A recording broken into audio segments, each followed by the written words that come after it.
नमस्कार दोस्तों, मैं doctor Vinayak Kubal MD medicine Badlapur के स्पंदन हॉस्पिटल से आपके सामने उपस्थित हूँ।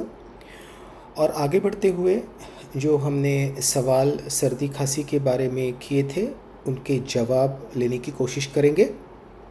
आजकल देखा गया है कि बहुत सारे मरीज़ सर्दी खांसी और तेज़ बुखार और बहुत लोगों की खांसी करीबन 3, 4 या 5 हफ्ते तक चलती रही है।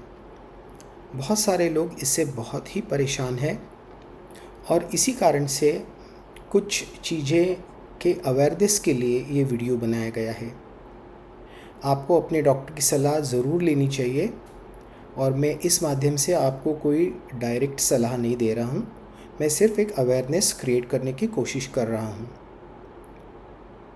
एक बात हमको समझनी है कि कोविड के बाद हमारी इम्यून सिस्टम बहुत ही ज़ोरों शोरों से हमें तकलीफ़ दे रही है, इन्फ्लेमेशन करवा रही है और उसके कारण से ज़्यादातर सांस की नली में सूजन होने के कारण से खांसी बुखार हो रहा है।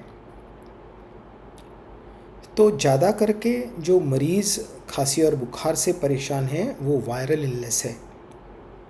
मैंने बहुत सारे लोगों की विडाल टेस्ट की पॉजिटिव रिपोर्ट्स देखी हैं और उनको बताया जाता है कि उनको टाइफॉइड हुआ है।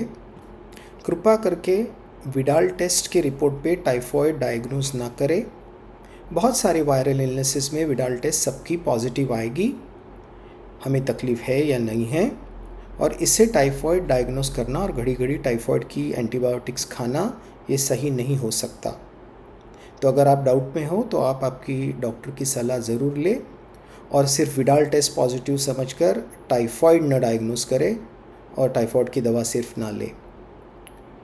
फ़िलहाल 2 वायरसेस जो डेंगू वायरस है और H3N2 जो एक प्रकार का फ्लू वायरस है वो ज़्यादा करके हमें तकलीफ़ दे रहा है और उसका प्रमाण ये है कि बहुत तेज़ बुखार आना, बदन में बहुत सा दर्द होना, सर दर्द होना, खाने की इच्छा नहीं होना।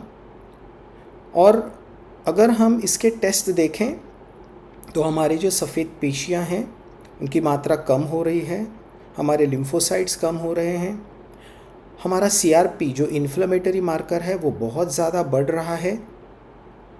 और अगर ऐसा पिक्चर आपके रिपोर्ट में दिख रहा है तो हमको समझ लेना चाहिए कि ये शायद वायरल इलनेस या वायरल बुखार जो आइदर डेंगू फीवर या H3N2 की वजह से हो रहा है। डेंगू फीवर में खांसी, बदन दर्द, बुखार के अलावा हम ये भी देखेंगे कि हमारे प्लेटलेट काउंट्स बहुत ज़्यादा गिर रहे हैं। तो अगर ऐसा है तो आपको आपके डॉक्टर के पास तुरंत आना चाहिए और उनकी सलाह लेनी चाहिए।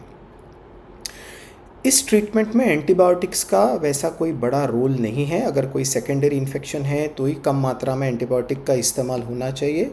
ज़्यादा करके सिम्टोमेटिक ट्रीटमेंट ही काम आ रही है और जो इन्फ्लेमेशन कम करने के लिए जो दवाइयाँ यूज़ होती है वो काम आती है।